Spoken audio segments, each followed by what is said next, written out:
تو اتنا ہی کہوں گا کہ جو لوگ کر رہے ہیں وہ نہ کریں. پتھر منہ پہ مت پھینکو.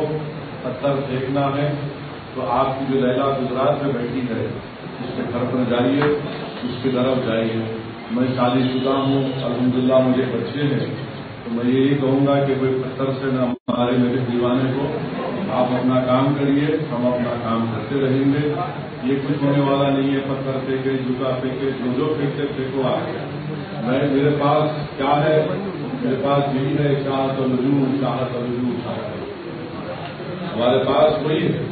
اور ہم جب پھونک کے پڑھتے ہیں نا تو بہت کے پاس پہاڑا ہل جاتے ہیں.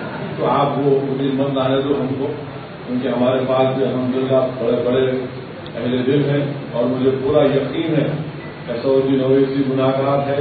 مجھے اپنے گناہوں پر مجھے یقین ہے, مگر مجھے اللہ کی رحمت پر اور رحمت العالمین کی رحمت پر پورا بھروسہ ہے. مجھے آپ کی دعاؤں کی ضرورت ہے. آپ سے دعا کرتے جائیے کہ اللہ میرے ایمان کو مضبوط کرے, اللہ ہم کو اور ہم سے کام لے, اور ہم بے باک طریقے سے ان طاقتوں کا مقابلہ کریں جو موجودہ زمانے میں یزید کے جانشین بن کر ہمارے سامنے ہیں.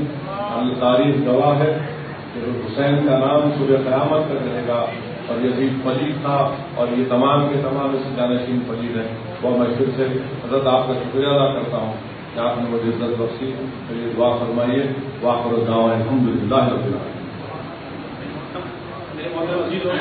میں تو سمجھ رہا تھا